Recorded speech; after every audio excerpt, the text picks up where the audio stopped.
তো এই মানুহজনক এই সন্দেহযুক্ত অসমীয়া ভাষী মানুহজনক সন্দেহযুক্ত অসমীয়া মানুহ মানে কোনোদিন সন্দেহযুক্ত মানে এই মানুহটো কেতিয়াও অসমীয়া হ'ব নোৱাৰে। সেই মানুহজন অসমীয়া মানুহ নহয়। অসমলৈ কেতিয়া আহিলে মই সদায় সুধি থাকোঁ, অশোক সিংঘাল অসমলৈ কেতিয়া আহিলে, তেওঁ ঘৰ ক'ত, তেওঁ অসমৰ ঠিকনা ক'ত, তেওঁ অসমত লুণ্ঠন কৰি গোটেই গুৱাহাটী মাটিত লুণ্ঠন কৰি এপাৰ্টমেণ্ট বনোৱাৰ বাহিৰে অসমত তেওঁৰ অৱদান কিবা আছে নেকি? লুণ্ঠনৰ বাহিৰে তেওঁৰ কিবা অৱদান আছে নেকি? আপোনালোকৰ লগত কথা পাতিলেও যেনেকৈ কথা পাতিব মইতো কথাই নাপাতো, সেইকাৰণে মই ওলোটাই দমহে দিওঁ অকল। আপুনি কি অসমীয়া মানুহক ভালকৈ কথা ক'ব এনেকৈ কওঁ মই।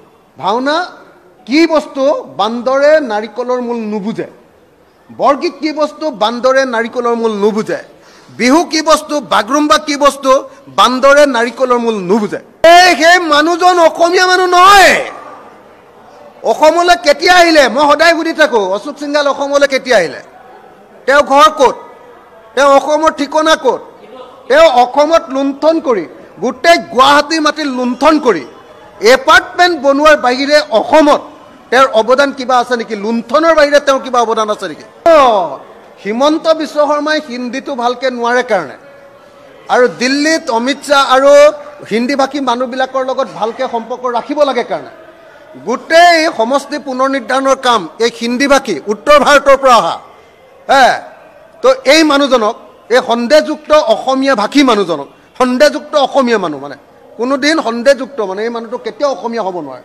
1000 বছৰ থাকিলেও নোৱাৰে, কাৰণ একদম আপুনি কালচাৰটো চাবচোন, অসমীয়া বিৰোধী কালচাৰ, একদম কালচাৰটোৱে দাদাগিৰি, উত্তৰ ভাৰতৰ দাদাগিৰি কালচাৰ হয়নে নহয়? আপোনালোকে চাব, আপোনালোকৰ লগত কথা পাতিলেও যেনেকৈ কথা পাতিব মইতো কথাই নাপাতো, সেইকাৰণে মই ওলোটাই দমহে দিওঁ অকল।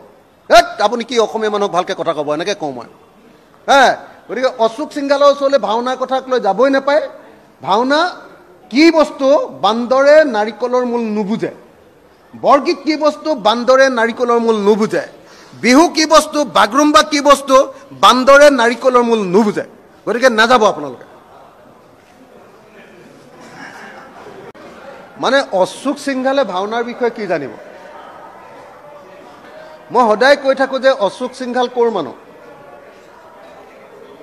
অশোক সিংঘালৰ ঘৰ ক'ত, বিজেপি চৰকাৰে অশোক সিংঘালক মন্ত্ৰী পাতিছে কিয়? Ashok Singhal out and out আমাৰ খিলঞ্জীয়া বিৰোধী, অসমৰ সংস্কৃতি বিৰোধী এজন মানুহ।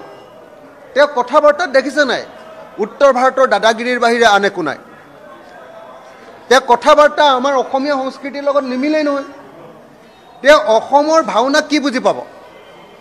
অশোক সিংঘালে ভাওনাৰ কিবা মূল বুজি পাব নেকি? বান্দৰে নাৰিকলৰ মূল যেনেকৈ বুজি নাপায়, অশোক সিংঘালেও অসমৰ লোক সংস্কৃতিৰ মূল, অসমৰ বৰগীতৰ মূল আৰু অসমৰ ভাওনাৰ মূল বুজি নাপায়।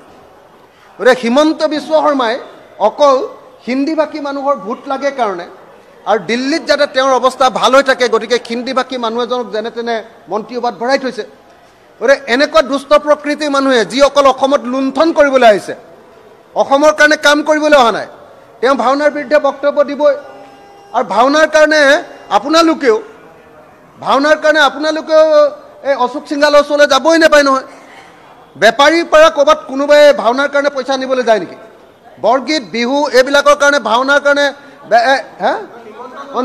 নিমন্ত্ৰণ কৰিবই নাপায়। ভাওনাৰ নামেই শুনা নাই চাগে ভালকৈ এতিয়ালৈকে।